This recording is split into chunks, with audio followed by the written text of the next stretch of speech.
वाल्मीकि जी कौन थे? उन्होंने क्या किया था? क्या किया था? रामायण लिखी थी। हमारा एक धार्मिक ग्रंथ है रामायण, वो किसने लिखी थी? महर्षि वाल्मीकि जी ने। अब ये तो हम सबको पता है कि महर्षि वाल्मीकि जी ने रामायण लिखी थी, लेकिन महर्षि वाल्मीकि जी के जीवन के बारे में आज मैं आपको कुछ बताऊंगी। वो कैसे इतने महान व्यक्ति बने, उन्होंने रामायण लिखी। इससे पहले वो क्या थे? डाकू थे। बहुत बढ़िया, ताली बजा दो इसके लिए। बहुत बढ़िया। महर्षि, और क्या जानते हो आप इनके बारे में? इन्होंने 100 मर्डर किए थे। हैं? अच्छा, 99 किए थे, एक लास्ट में किया था, तो कितने हो गए? उन्होंने 100 मर्डर किए थे। अच्छा, एक बार की बात है, एक रत्नाकर नाम का डाकू था। किस नाम का डाकू था? वो लोगों को मारता था, धन दौलत लूटता था, इस तरह के कार्य करता था। एक बार वो महर्षि नारद को लूटने के लिए गया, उनके यहाँ चोरी करने के लिए गए। तो जाके महर्षि नारद ने उनसे पूछा, तुम ये बताओ कि जो तुम लोगों को मार रहे हो, डकैती कर रहे हो, उनसे पैसा लूट रहे हो, जब कर्मों का हिसाब होगा, भगवान जी पूछेंगे कि बुरे बुरे कर्म जिसने किए वो यहाँ आ जाओ और अच्छे जिसने किए वो यहाँ आ जाओ, तो क्या जिस परिवार के लिए तुम्हें धन दौलत लूट रहे हो वो परिवार वाले तुम्हारा पाप बांटेंगे? यानी कि ये कहेंगे कि हमारे पिताजी को सजा मत दो, हम भी शामिल हैं, हमें भी शामिल कर लो। जिसके लिए, जिन बच्चों के लिए, जिस बीवी के लिए तुम ये लूट कर रहे हो, लोगों को मार रहे हो, धन दौलत डकैती डाल के कमा रहे हो, तो क्या तुम्हारे परिवार वाले तुम्हारे साथ तुम्हारा जो पाप है वो साझा कर लेंगे? अब ये बात सुनकर महर्षि वाल्मीकि जी तो सोच में पड़ गए।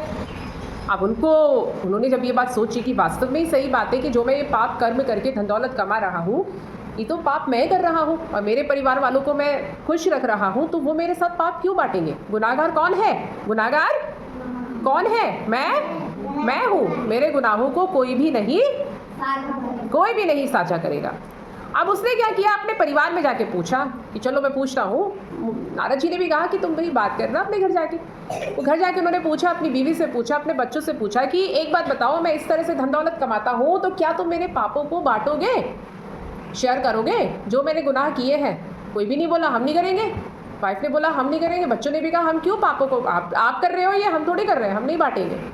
अब ये सुन के उनको तो बड़ा पछतावा हुआ कि अब मैंने तो बड़े गुनाह पाप कर डाले अपने परिवार के लिए, और ये आज कहते हैं कि इस चीज़ को वो शेयर नहीं करेंगे, मैं तो इन्हीं के लिए कर रहा हूँ।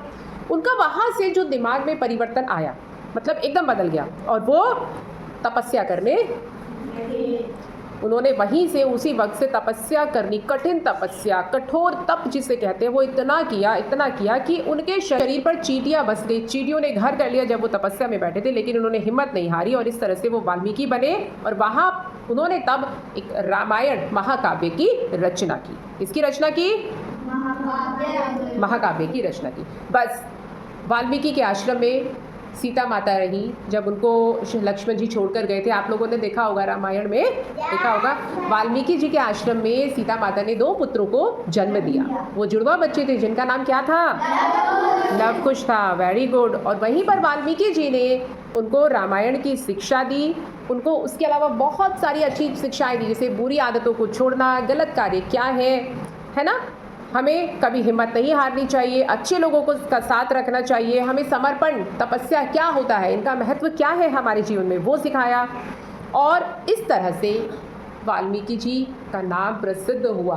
तो वाल्मीकि जी ने महाकाव्य रामायण की रचना की है और सीता माता को आश्रय दिया अपने आश्रम में, और लव कुश को अच्छी शिक्षा दी, जिनकी जयंती हम मना रहे हैं।